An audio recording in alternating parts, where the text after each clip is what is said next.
नमस्कार दोस्तों, राधे राधे, जय श्री कृष्ण। ओम नमः शिवाय। आज सोमवार के दिन हम भगवान शिव की शंखचूंड संहार की कथा सुनने जा रहे हैं। इस कथा को ध्यानपूर्वक सुनने से आपकी सारी मनोकामनाएं पूर्ण होगी। स्टार्ट करते हैं। प्रजापति महर्षि कश्यप की कई पत्नियां थीं। उनमें से एक नाम दनु था। दनु की संतान दानव कहलाई। उसी दनु के बड़े पुत्र का नाम दंभ था। दंभ बहुत ही सदाचारी और धार्मिक प्रवृत्ति का था। वह अन्य दानवों की भांति उनमें न तो ईर्ष्या थी और न ही देवताओं से द्वेष भावना। वह विष्णु का भक्त था और उन्हीं की आराधना किया करता था। लेकिन उसे एक ही चिंता सताती रहती थी कि उसके घर पे कोई पुत्र न था। आचार्य शुक्र ने उसे श्री कृष्ण मंत्र की दीक्षा दी। दंभ ने दीक्षा पाकर पुष्कर में महान अनुष्ठान किया। अनुष्ठान सफल हुआ। उसके अनुष्ठान से प्रसन्न होकर भगवान विष्णु प्रकट होकर बोले, वत्स, मैं तुम्हारे अनुष्ठान से प्रसन्न हूँ, वर मांगो। दंभ बोला, भगवान, यदि आप मेरी तपस्या से थोड़ा सा भी प्रसन्न हैं तो मुझे ऐसा पुत्र दें जो आपका भक्त हो और त्रिलोक जयी हो। उसे देवता भी युद्ध में न जीत सके। भगवान विष्णु ने तथास्तु कहा और अंतर्ध्यान हो गए और दंभ प्रसन्नचित्त अपने घर लौट आया। गोलोक में श्री राधा ने श्री कृष्ण पार्षद श्रीदामा को असुर होने का श्राप दिया था। श्राप मिलने पर ही वही दंभ की पत्नी के गर्भ में आया। जन्म होने के पश्चात दंभ ने अपने उस पुत्र का नाम शंखचूंड रखा।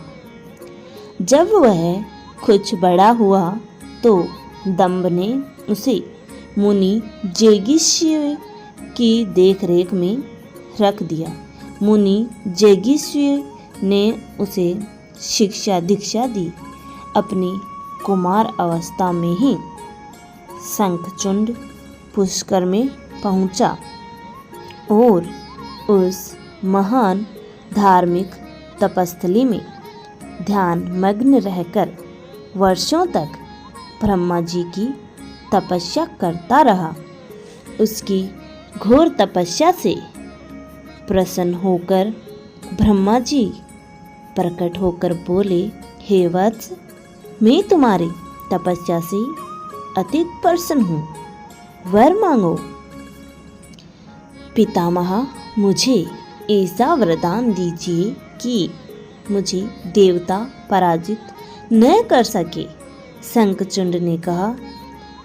ब्रह्मा जी ने उसे ऐसा वरदान दिया और श्री कृष्ण कवच प्रदान करते हुए उसे आदेश दिया, शंखचूंड, तुम बद्रिकाश्रम चले जाओ।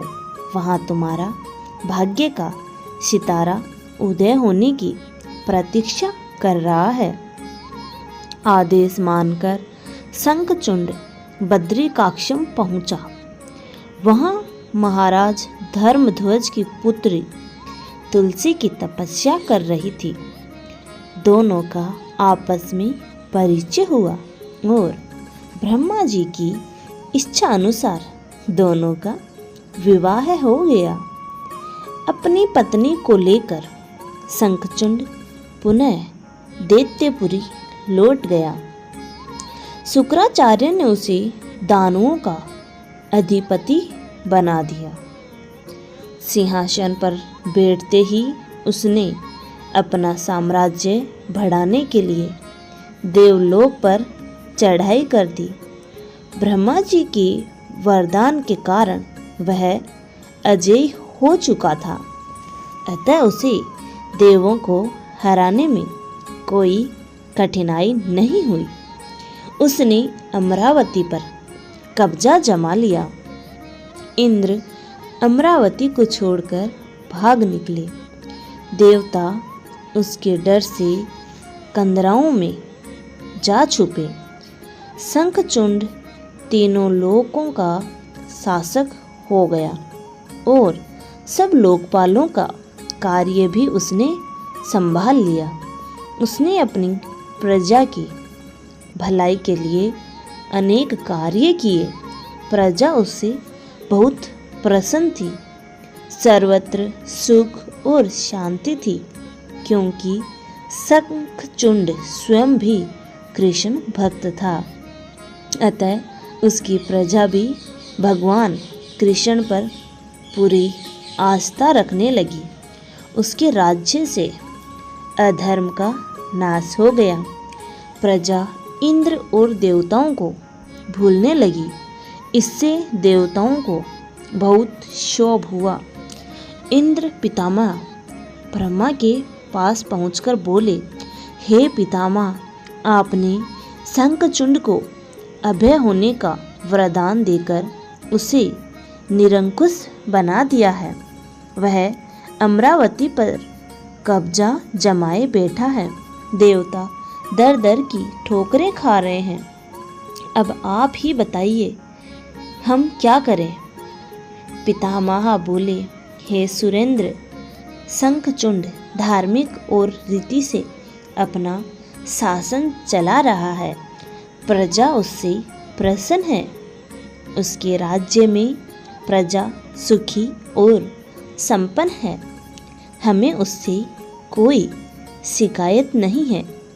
इंद्र बोले, यह सब तो ठीक है पितामह, लेकिन क्या हम यूं ही भटकते रहेंगे?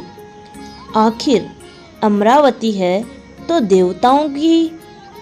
पितामह बोले, अवश्य है, किंतु शंखचूंड ने तुम्हें युद्ध में पराजित करके उसे प्राप्त किया है। उसने तुम्हारी प्रजा को भी कोई कष्ट नहीं पहुंचाया है। सिर्फ सिंहासनों का ही फेरबदल हुआ है ना? इंद्र बोला, लेकिन पितामह, हम आपकी संतानें हैं। क्या आप चाहेंगे कि आपकी संतानें यूं ही दर बदर भटकती रहे? कुछ उपाय कीजिए पितामह। पितामह बोले, मैं इसमें कुछ नहीं कर सकता देवेंद्र। जब तक शंखचूंड के भाग्य में अमरावती का ऐश्वर्य भोगने का है, वह भोगेगा ही। तुम भगवान विष्णु के पास चले जाओ, वे अवश्य कोई उपाय तुम्हें सुझा देंगे। वहां से हताश निराश होकर इंद्र भगवान श्री विष्णु के पास पहुँचे और उनकी स्तुति करके बोला, हे भगवान, देवता इस समय भारी संकट में है। ब्रह्मा जी ने अपनी असमर्थता जाहिर करके मुझे आपके पास भेज दिया है। कुछ कीजिए प्रभु, अन्यथा संपूर्ण देव जाति ही नष्ट हो जाएगी। विष्णु बोले, पितामह का कहना ठीक है। मैं भी अकारण शंखचूंड के संबंधों में हस्तक्षेप नहीं कर सकता। उसकी सारी प्रजा कृष्ण भक्त है और कृष्ण मेरा ही प्रतिरूप है। मैं अपने भक्त पर कष्ट होते नहीं देख सकता, लेकिन निराश होने की आवश्यकता नहीं। सूर्यराज, तुम भगवान शिव के पास चले जाओ और उन्हीं से कोई उपाय पूछो। वे अवश्य तुम्हारे कष्ट का निवारण कर देंगे। विष्णु की बात सुनकर इंद्र फिर हताश निराश भाव से बैकुंठ से निकल आए। अंत में वह भगवान शिव के पास कैलाश पर्वत न जाकर शिवलोक पहुंचा और भगवान शिव की स्तुति करके अपने आने का प्रयोजन बताया। भगवान शिव ने उसकी बात सुनी और उसे आश्वस्त किया, धैर्य रखो सूर्यराज, तुम्हारा सिंहासन तुम्हें अवश्य प्राप्त होगा। मैं गंधर्वराज चित्ररथ को अभी दूत बनाकर शंखचूंड के पास रवाना करता हूँ। शिव के आदेश अनुसार गंधर्वराज चित्ररथ शंखचूंड की राजधानी पहुंचा। उस समय शंखचूंड अपने सिंहासन पर विराजमान था। चित्ररथ ने उसका अभिवादन करके उसके पश्चात अपने आने का कारण बताया। दैत्यराज, मैं गंधर्वराज चित्ररथ हूँ और भगवान शिव का एक संदेश लेकर आपके पास आया हूँ। यह सुनकर शंखचूंड के चेहरे पर आश्चर्य झलक आया। शिव के दूत को सामने पाकर वह सिंहासन से उठकर बोला, मेरा अहोभाग्य है कि भगवान शिव ने मुझे किसी योग्य समझा है। आप संदेश सुनाइए, क्या संदेश भेजा है भगवान रुद्र ने? गंधर्वराज बोला, दैत्यराज, भगवान शिव का संदेश है कि तुम देवताओं का राज्य उन्हें वापस लौटा दो और उनका अधिकार उन्हें दे दो। भगवान शिव ने देवों को अभय होने का वचन दिया है। शंखचूंड बोला, गंधर्वराज, भगवान शिव से मेरा प्रणाम कहना और उनसे कह देना कि शंखचूंड के हृदय में आपके लिए बहुत ही ज़्यादा श्रद्धा है, परंतु यदि उन्होंने इंद्र के बहकावे में आकर मुझे दंडित करने का निश्चय किया तो मैं उनकी बात नहीं मानूंगा और उनसे भी युद्ध करने के लिए तैयार हो जाऊंगा। चित्ररथ वापस लौटा और उसने भगवान शंकर को शंखचूंड का दिया हुआ उत्तर सुनाया। यह सुनकर शिव क्रोधित हो गए और अपने गणों को युद्ध का आदेश दे दिया।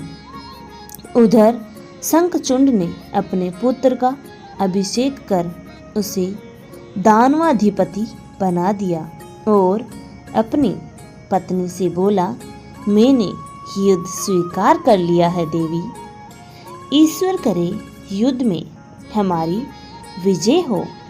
अब मुझे अनुमति दो, मेरी सेनाएं तैयार है।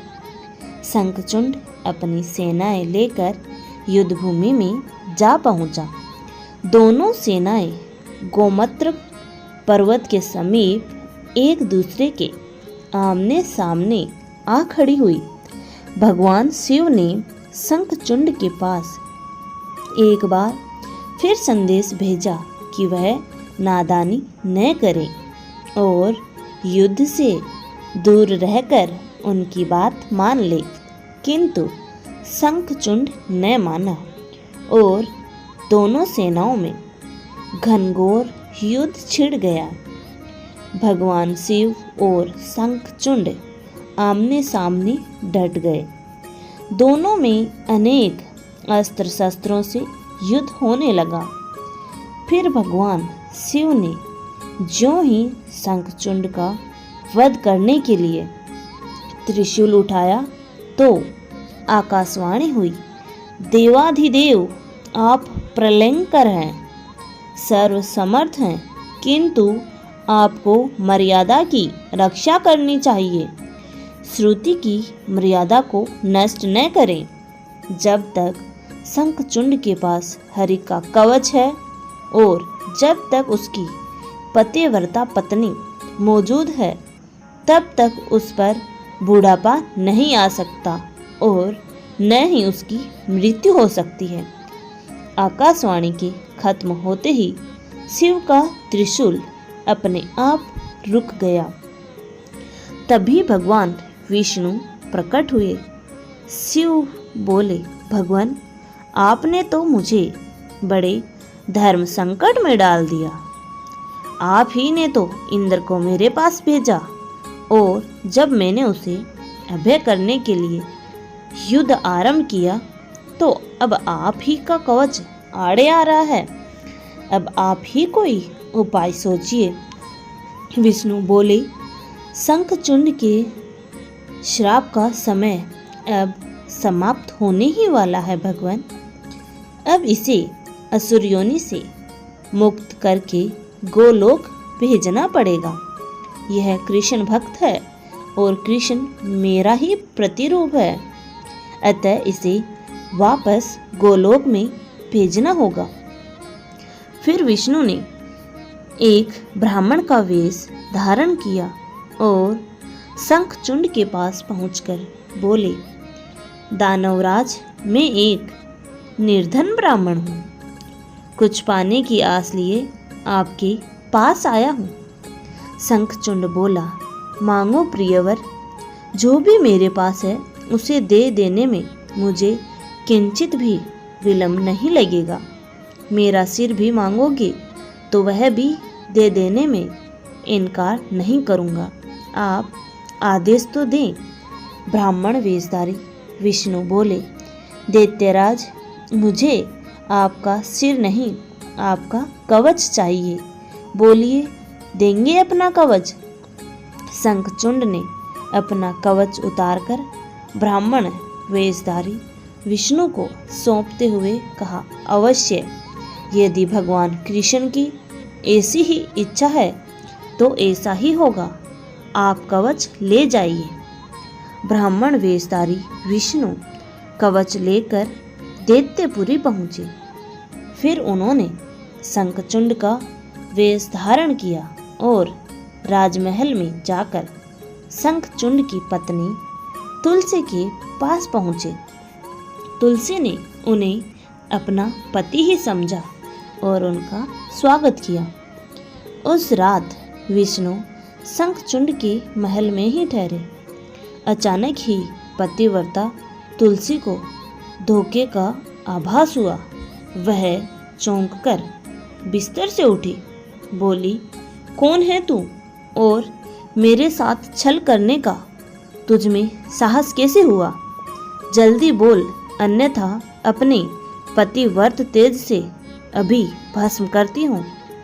विष्णु अपने वास्तविक रूप में प्रकट हो गए। उन्होंने तुलसी को समझाते हुए कहा, सुनो तुलसी, तुम्हारे पति का समय पूरा हुआ। एक श्राप के कारण ही उसे असुर योनि में आना पड़ा था।